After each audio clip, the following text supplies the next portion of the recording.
Football on Off the Ball. With Sky. All the football you love in one place. Across Sky Sports, BT Sport and Premier Sports.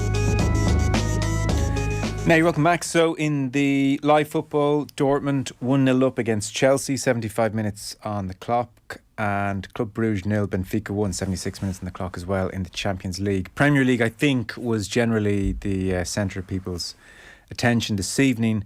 3-1 win Manchester City at the Emirates. They suddenly are level on points with Arsenal. They're top by dint of goal difference.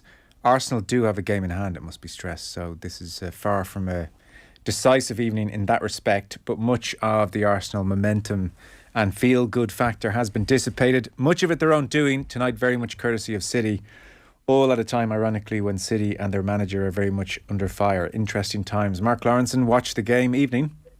How are you? Yeah, very well. If people are out and about and didn't see the game, 3-1 might appear very, very conclusive, but this was a close-run thing. Arsenal very much in the game until moments of quality from City via Grealish 72 minutes and Haaland 82 minutes turned the screw. Yeah, and there's one or two mistakes in there which you obviously saw for a couple of the City goals. City were better, just I would say. You could tell he had the experience and you could tell he'd been in that position before. And Arsenal played well up to a point, but of course, defensively, if you're going to make those errors against top teams, you're going to be punished. And essentially, that's the game in a nutshell. I thought the referee did extremely well as well. But yeah, you'd have to say City deserved it. But I mean, he's done it again, has he, Pep Guardiola? So, like, we're looking at the team and we're trying to make out just before the game starts where Bernardo Silva's playing left back.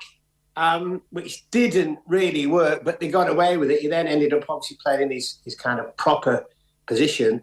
But he's got one over his old mate Arteta, and obviously the backup on the league, and Arsenal have got to go there, haven't they? They sure do. So for people who didn't see the game, De Bruyne opened the scoring, a defensive mistake for sure, but then brilliant finish, De Bruyne. Vision, and most players might have taken a touch there, not least off their weaker foot, Mark. Yeah, no, I'm absolutely class. I think obviously out the corner of his eye, seen Ramsdale come out and suddenly thought that might be my best option. And it was just a brilliant finish from a brilliant footballer. You might argue in the outstanding moments that he was the game's best player. Certainly contributed a big way to the third goal, I think, wasn't it? And he's not been playing of late.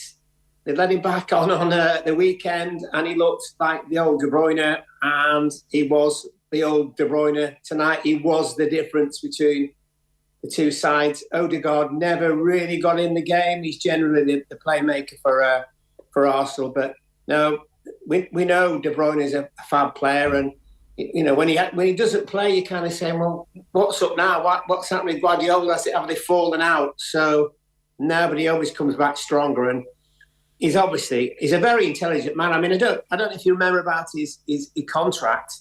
Didn't have an agent. He just employed a lawyer and said, "I'll pay you by the hour to sort my contract out." I mean, instead of giving millions of it away, how clever is that? It wasn't Lord Panic, was it? It wasn't what? It wasn't Lord Panic at 80 grand a day. Oh, no, it wasn't. No, it wasn't him. No, Christ, 80 grand a day. Why would you get out of bed for 80 grand? Saka scored a penalty for Arsenal. This is quite an interesting one. There was a similar penalty given in the World Cup. Argentina got a penalty. Yeah. Look, I would say, and I mean, you've been obviously immersed in the game all your life, but I think any of us who've been playing or watching at any kind of level, that moment where striker gets shot away and there is a natural enough coming together, that doesn't feel like a penalty. None of the Arsenal players appealed for a penalty. No. There's obviously a directive of late, last season or two, whereby they've decided now that is a penalty. I'm still not sure it should be one. Like, the Arsenal player is in absolutely no way in control or in possession of the ball and being bundled over here. I mean, the shot is more than away, and then there's a natural coming together. Now, I mean, if there obviously is a directive, I'm not sure it's the right one. Yeah, well, I think because what they're saying is if it's elsewhere on the pitch as well, it would always be a free kick. Sure.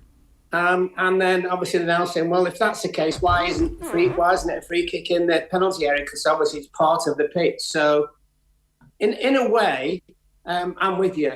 But I think the big scheme of things now is that the referees are trying to let a few things go in the game, a few more collisions, just so the ball's still in play, etc. And, it's not going to happen overnight. But generally, I think it's been a little bit better. I mean, VAR still isn't. I mean, that VAR is a farce. But generally, and players have just the slightest brush against someone and they're over, I think that refs now are looking at that and going, no, get up, get on with it. So that's a good thing, certainly. Yeah. But look, it didn't really affect the game, did it? Which is probably just as well. And while it might have been a headline at 1-1 draw, it'll hardly get a mention tomorrow in the press. No, I'm sure. Nketiah, to be fair, eventually put his hand up and appealed for the penalty after he saw his shot had been cleared off the line. But that point, if it was anywhere else on the pitch, it would be a foul. I accept that. Maybe there should be an allowance for the fact that goalkeepers are a unique position on the pitch, and those coming together is where players are running in on goal and there's 50-50 balls. There should perhaps be an allowance for that moment, which isn't necessarily happening elsewhere on the pitch in the same way.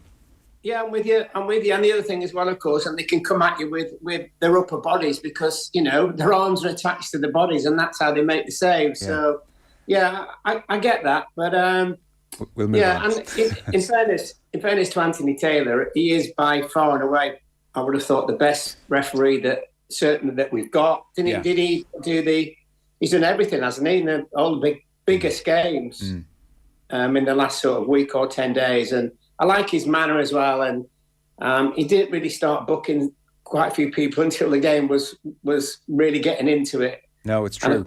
One player he did book early on before half-time was Bernardo Silva. So, again, if Arsenal had managed to win this game, we're having a really interesting conversation about Guardiola's standing. I'm not sure how many managers really at all. He's probably the only one. Maybe Klopp has that much credit in the bank as well.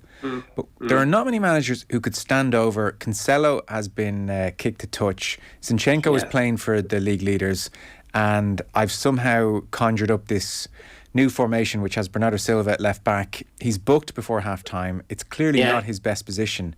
I mean, it's a really odd circumstance, and so they win and they get away with it, so all is well. But the crucial point is he puts on Akanji on 60 minutes. He gets Bernardo Silva the hell away from left back, and City start to play better as a result. Yeah, and just looked a completely different team. He could have been sent off in the first half with the tally up with the yellows, because I think Anthony Taylor must have been looking at him thinking, you don't normally play at left back. I might give you a couple where you've dived in and made the fouls, but it's what Guardiola does, doesn't he? You do, when I go to quite a few of the games, and of course lots of the places you can't get away as soon as the game finishes. So I'll go and sit in the press rooms and acres the warm, let the traffic go. But, and you listen and you listen to these guys coming in, and you do get with Pep that he comes into the room and he thinks he's the most intelligent person in the room. He probably is in terms of football-wise, but you get that impression all the time. Yeah. But, you look at his players, they're all top players. He's made them all better players. I can't understand the Cancelo thing. They must have had a big row because Cancelo play right back, left back, play midfield, play all over the place. And he's big and he's strong and he's difficult to play against. But he's just let him go. And, and by the way, there was a fuss. But it wasn't a massive fuss, was it? It's just, he's not been happy, and I thought let him go and play somewhere else and enjoy his football, which basically, in brackets, was we've had a massive round, I've told him to do one. Yeah, I mean, you need a lot of credit in the bank, and I guess Pep does have that. Grealish, well, I think it's just, from the whole club is that way, isn't it? The two Spanish guys, as you know, they absolutely love him, don't they? The guys who run the club. And more than ever now, after his newly appointed role as chief defender of the club, so his stock is high. Grealish is playing as well as he's played for City. He's getting a run of games. He scores the second, and then it turns out if you give the ball to Haaland, there's a chance he'll score. I thought tonight he was really physical, really physical, and he showed, that side of him. And listen, for the first half hour, he hardly had a touch. And I think as a striker, you're up the other end of the pitch and you're looking at the play going away from you and thinking, when am I going to get a pass? But he looked big and he looked strong. And I don't know what number goal that is for him tonight, but he took it extremely well. He maybe had a 1/2 chance before that. And I think, this is the Pep thing again, isn't it? That you see Haaland and he just wants to get the ball in front of him on the grass, run onto it and smash goals in. And they don't really play that way. And in with due deference to him, he's just got on with it. So, he's probably going to get 40 odd goals, is he not? I would think, once looks like they might have got in their stride again as well after today, and then they'll start beating people 3, 4 and 5 at Manchester, and he'll get another bucket full of goals. But you can also tell that the players in the team know what he's got. And obviously, his relationship with De Bruyne. Well, De Bruyne is just, for me, I don't know anybody better in the game at the moment. I really seriously don't. Yeah, it's joy to watch. So let's assume Man City put together that 9, 10, 11, 12 unbeaten run, as they traditionally do. For Arsenal, how they handle this blip is going to be really interesting. You've been involved in title-winning dressing rooms.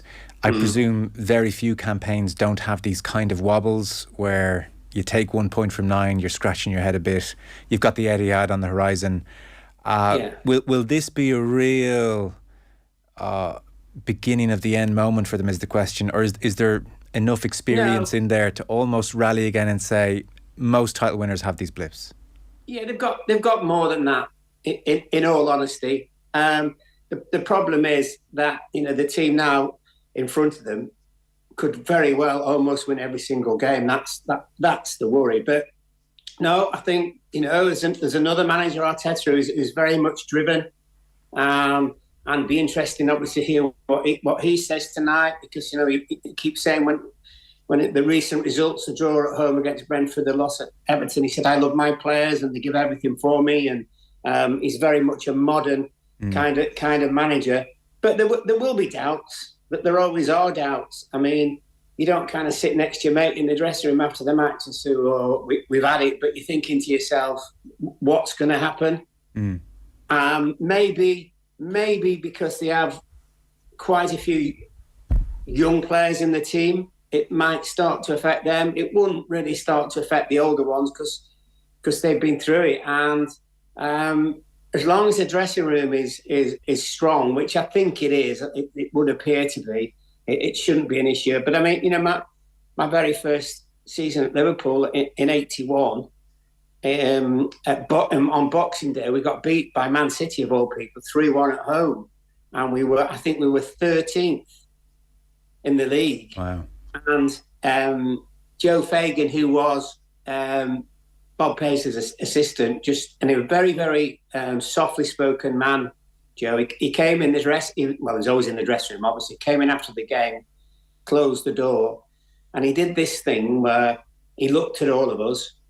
Everybody looks everybody in the eye, all the way around the dressing room. And he just said, there are some people in this dressing room who just are not at it. You know who you are. Well, of course, the clever thing then is you're asking yourself, does he mean me? And because we had such a strong dressing room, and we kicked on, I think we went over 20 games unbeaten and ended up winning the league on the very last day of the season. But it's that kind of thing now that Arteta, he's not going to shout at them or anything. He's going to put his arm around them, but he might get the same reaction and just say to them, "Look, you've been absolutely brilliant. We were beaten by an extremely good team, but we can still win this league." So, but it will be, I think, the reaction of the younger players that will be the key if they're going to do anything. Okay, listen, short and sweet this evening. Appreciate you taking the time. Thank you.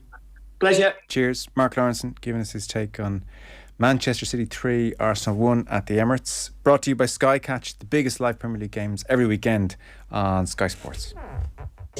Football on Off the Ball. With Sky, proud partner and supporter of the Republic of Ireland women's national football team. This is News Talk.